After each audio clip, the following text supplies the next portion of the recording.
righty. Hello, everyone. My name is Nathan. This is my wife, Charla. It is our honor to be the pastor of First Church Charlotte, and we wanted to take a few moments with you.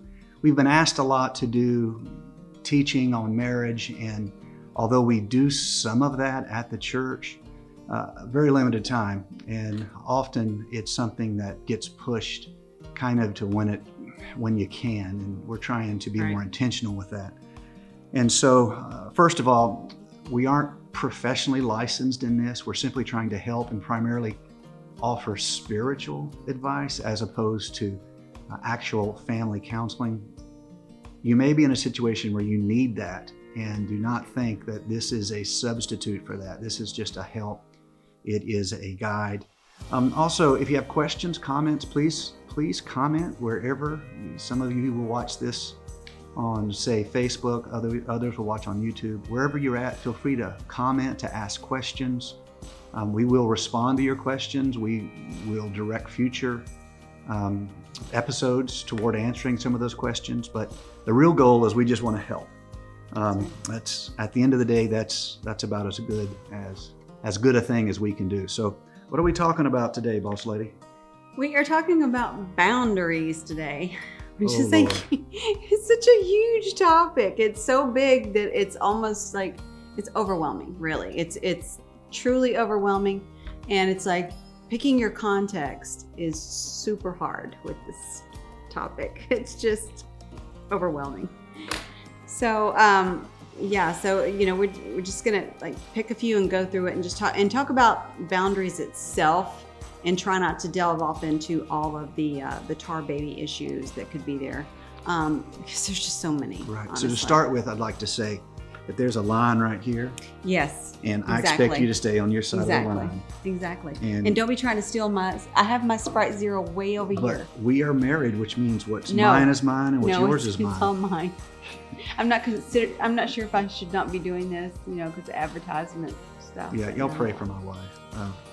All right, so let's give you some examples of boundaries that are difficult. Now, these are circumstances that we've come across in working with people, trying to help people.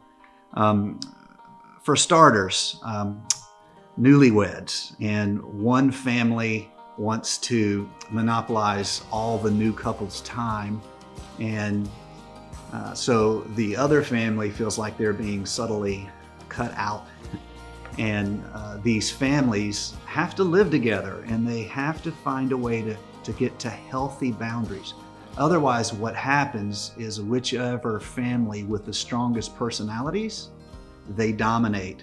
And the other team, the other family, they just resent. So you one family, they have strong personalities, they dominate the new couple's time. And every weekend they're over at the same family's house.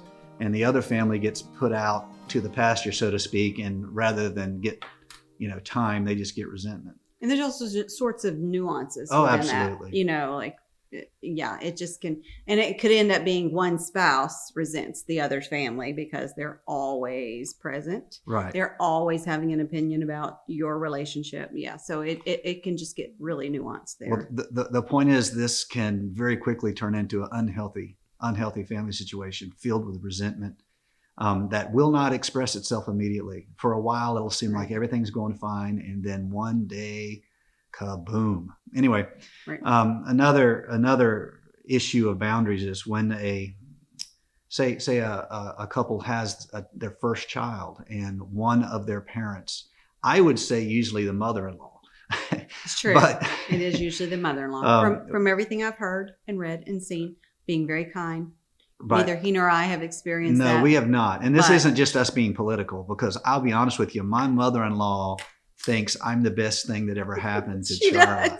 She actually does. She actually thinks that Charla, anyway, I better stop because I love you, mother-in-law.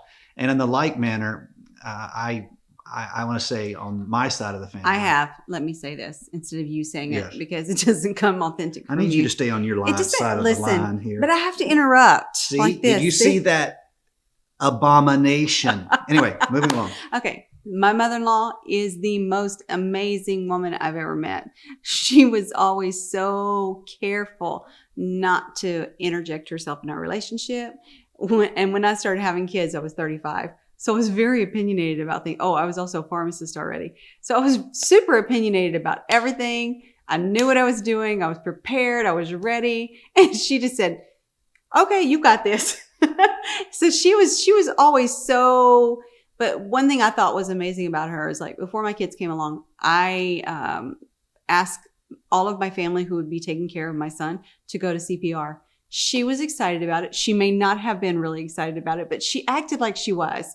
Like I wanted her to go to infant and child CPR, and yeah, exactly. I'm a little crazy here. So anyway, she acted like she was excited about it, and she went with somebody else that I was sitting at the same time, and was very enthusiastic about it and very sweet about it, and that made me feel really good. I'm like, you know what? She's got the best attitude about being a grandmother to my kids because she was already a very experienced grandmother. Let me jump over this line before she tries to take over again. I'm good about that. So the point being is it would have been very easy for her to say, I've forgotten more about child's raising than you know. Right. But she humbled herself, which She's goes very to sweet. Show the beautiful spirit that is in my side of the family. Thank you very much. I don't know what happened to you. So another boundary issue is when kids go away to college, there's a big life shift, and oftentimes parents struggle to let them become adults, and that's one side of it. And the other side of it is sometimes children struggle to continue to honor their mother and their father. It's very much a relationship that has to exist in balance. Right. It can get out of balance really, really easy.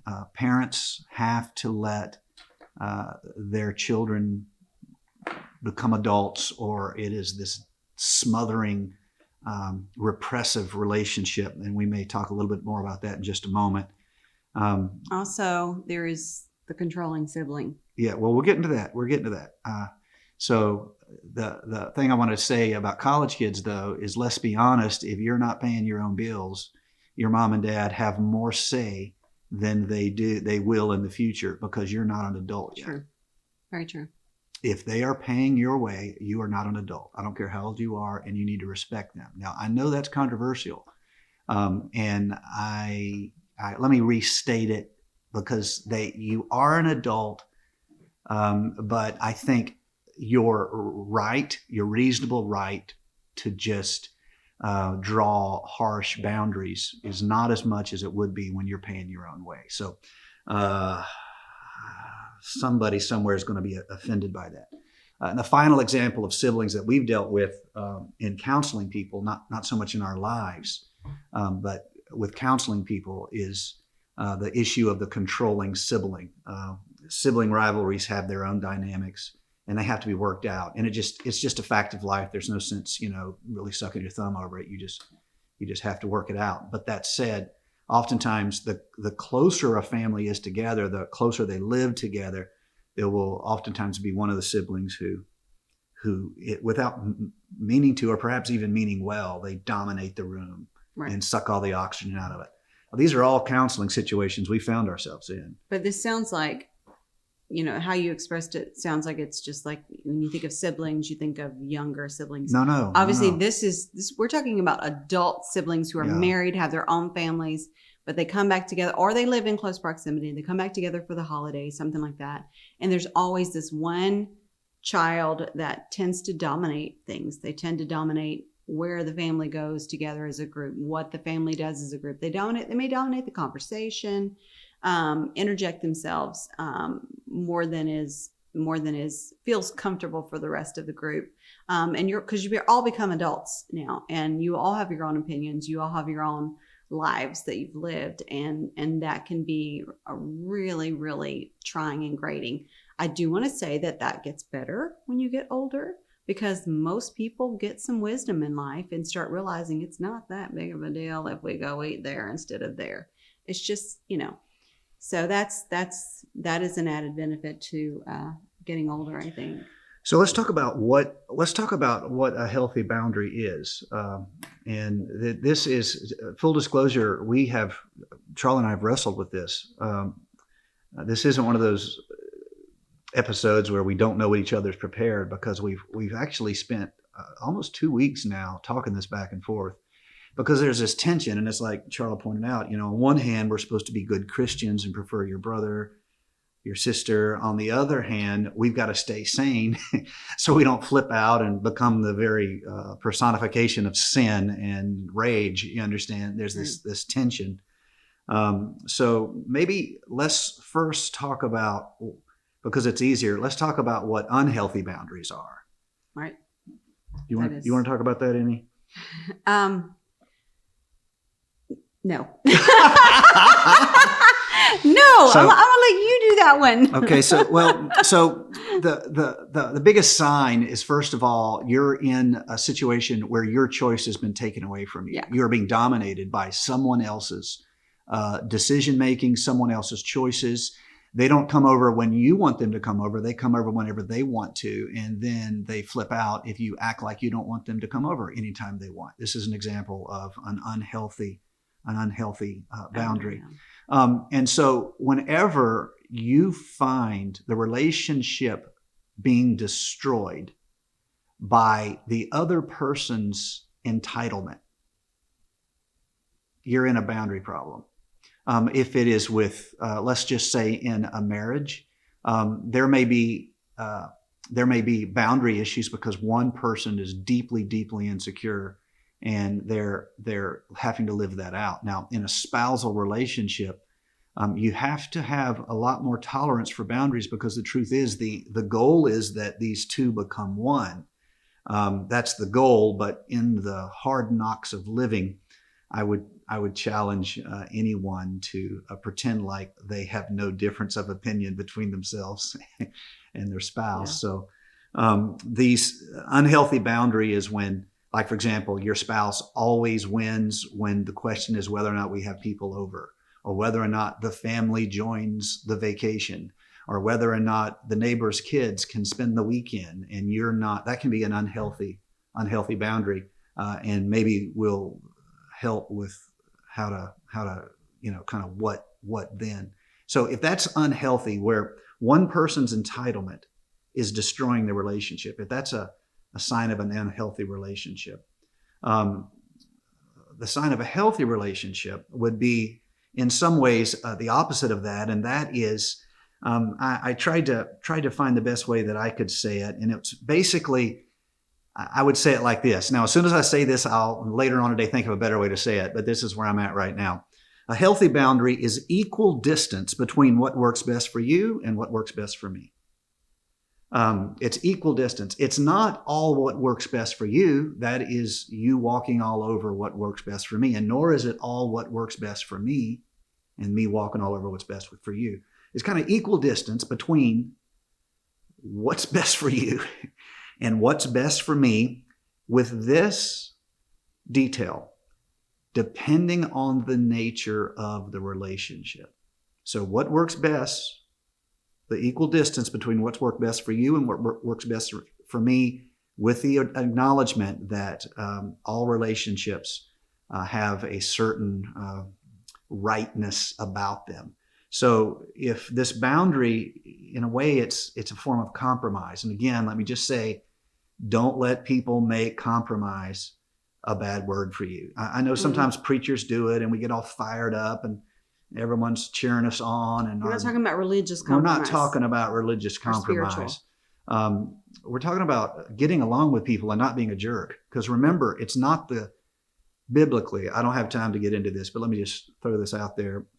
Biblically, it's not the gifts of the Spirit that convince outsiders of your Christianity. It's the fruit of the Spirit, not the gifts of the Spirit. Gifts of the Spirit largely ministers in the church to the church. It's the fruit of the Spirit that convinces. Just think of the early church, and they're being persecuted. They don't have any stories of angels coming down and the power of the Spirit, and they prophesy over the lions, and that's the end of it. No, they went to their death with praise and worship. It was the fruit of the Spirit that changed. Remember, love never fails. Charity never fails. So this compromise is necessary. So if there's a certain kind of relationship, let me give you an example. The compromise you're willing to do with your spouse is much higher than the compromise you're willing to do with your sibling because of the nature of the relationship. So what is equal distance between your needs and your spouse's needs is not equal distance between your needs and your siblings' needs. There's a very big difference between the boundaries between you and your child, which aren't many, let's be honest, because they're children, and you and your coworker. And you can really mess a relationship up when you start having the obligations to a coworker that you really should only have to someone inside your family. This is boundaries. This is boundaries falling apart. Do you have anything you want to hop in here and add? No. One thing and we didn't include this in the list. So you said no, and then you started talking. Well, I don't have anything to add to what you These said. These boundaries that to what you said. I just had a thought to kind of go along with it. I want you to take it away. Women a lot of times will form relationships with other women, their girlfriends. And then maybe that predated their marriage and it came through their relationship. And I see this big thing about girlfriends and being tight and they're sharing everything. And they're open up and emotionally sharing things with their girlfriends that they never share with their husband, or maybe even things about their relationship they share with their girlfriend that they're not talking about with their husband. And I realize that sometimes this takes the place of a certain, emotional connection you're missing in your relationship with your spouse. But I would say be careful to protect your husband. And I'm not even sure where that came from out of all the things you said, why that popped in my head. But I think we should be careful with that. Protect your husband. At the end of the day, your relationship's got to take precedence. And I know it's different. Those are different relationships. But you've got to protect your spouse in that relationship and be careful, because those boundaries can get crossed too with your girlfriends, especially if you're extremely close to them. You're comfortable to saying anything to them. There should be a little bit of a limit there, especially when you're divulging things about your spouse to them. So I just want to say that the other boundary that we didn't mention. Absolutely. And let me just hop in here and say, sometimes we're not really good judges of who our friends are and who our friends aren't. True. And other times, because we need to open up to somebody, we do. They're not really our friend, and they're more like a frenemy. They're a competitor or someone who's jealous of you, and they love to see you brought down a step. So boundaries in relationships make us feel safe one with another.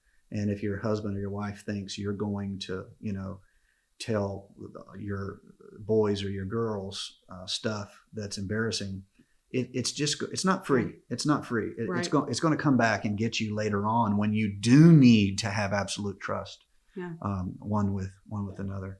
So let's real quick hop on the subject of symptoms of unhealthy boundaries, because I think a lot of times it's we try to fix symptoms, and the problem is an underlying cause. Right. So the way that I think about it in regards to this, and this is something that Charlotte and I have talked about, the one of the biggest themes of having boundary issues is when we try to control someone else, or we lose control of ourselves. These are symptoms of boundary problems. If we're trying to manipulate or control someone else, we're transgressing boundaries.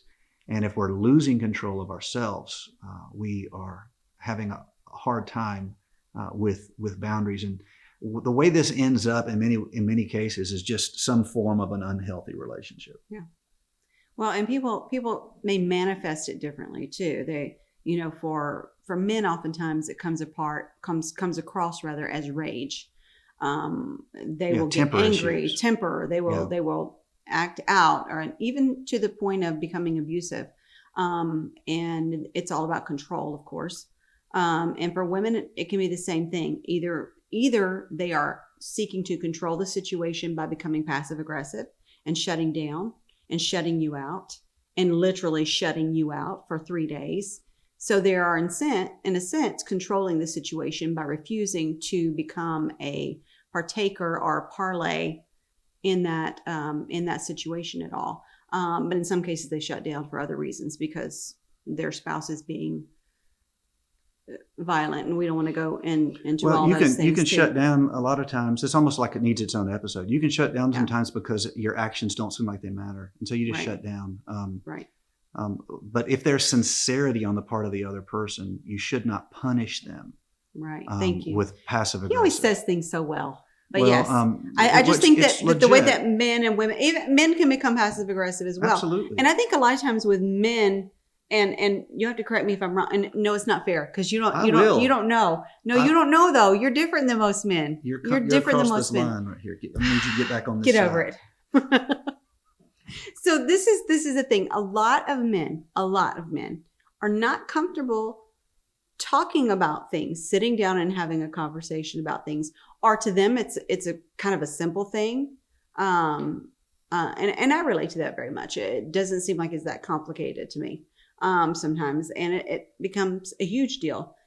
So I think it's just a matter of sometimes perception. Okay, but this one person is perceiving this as a huge boundary issue, Right. and you're not perceiving it as a huge boundary issue. And that's why so you've got to have it's that compromise. Yeah. It's equal distance between what works best for you and what works best for me. It's not Right. all what works best for you, Right. or all what works best for me, and with the exception of our relationship. Of course, and then it it is is all all about what you. works best for me. All about you. But equal distance between those two met needs.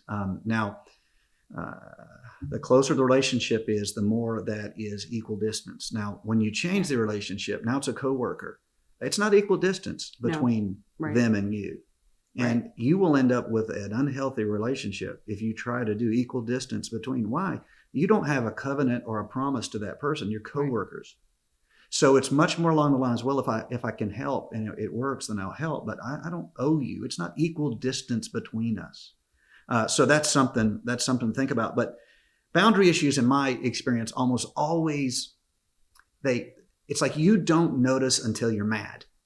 Yeah. And then you have to backtrack. Now, why am I mad? Yeah.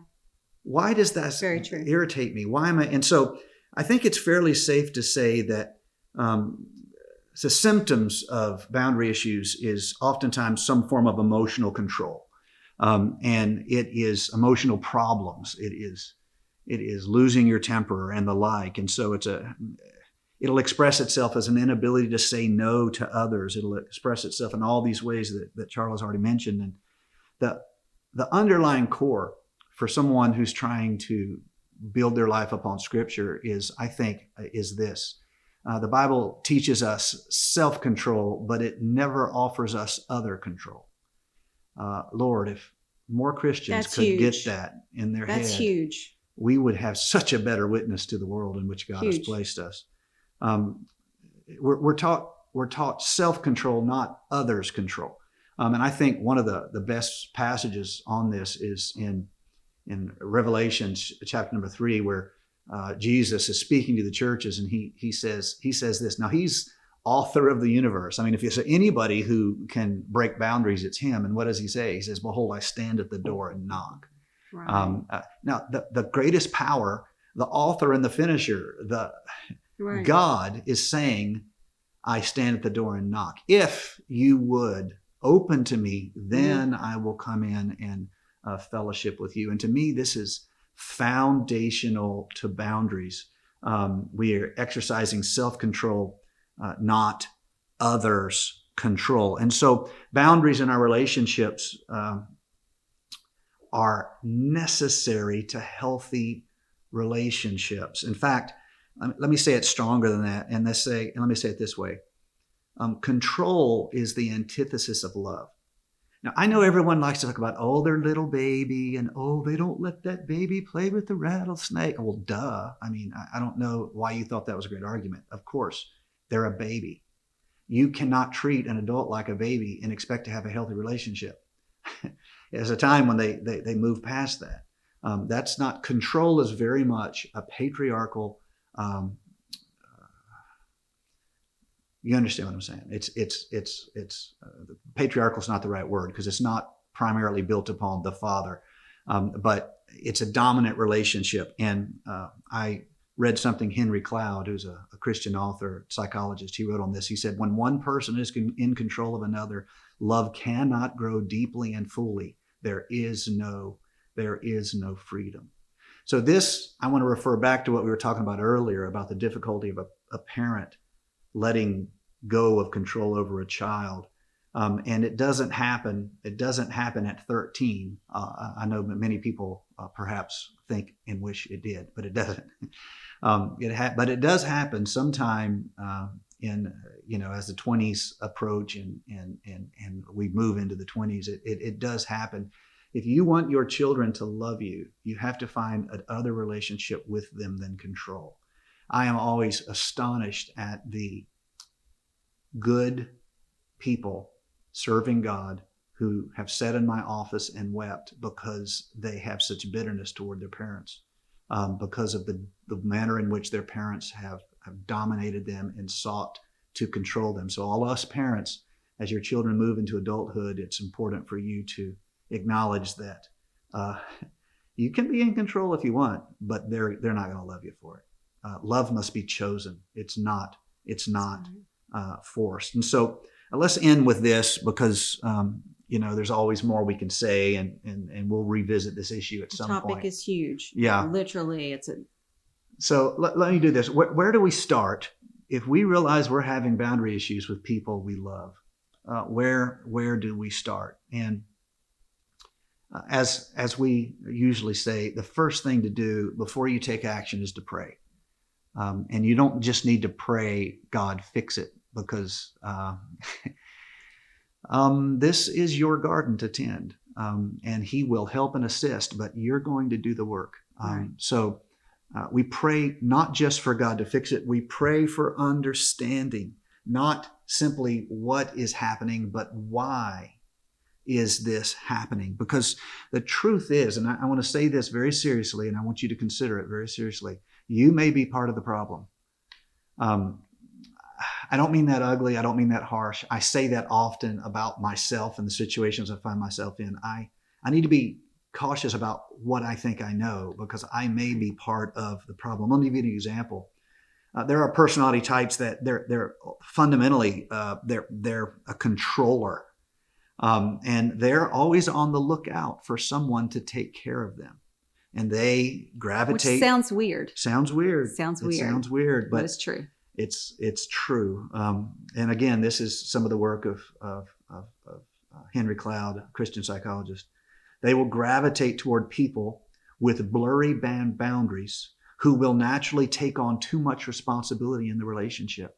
And that gives, inversely, you would say, it gives them control over the person who is taking on too much responsibility. They will not reach out to people who say, look, this is really your problem. I'm going to let you be a big boy and fix it. Because then they can't control a person like that. They have to control somebody who errs on the side of blurry boundaries, who let me try to make myself feel better by fixing you. And the flip side of that, that's controllers. The flip side of that is what the psychologists call compliance. And their compliance are looking for someone to repair. And what they don't realize is usually that motivation is because they don't have to face their own needs and their own pains. They're trying to focus and fix yours. And so, can I clarify that term? Yes. Compliance. People that are compliant is what he's saying. Compliance. Yes. Because that's It's a a hard term. word. That word kind of gets lost Yeah. in translation sometimes. Yeah, so they're seeking someone to repair because this keeps them out of touch with their own needs.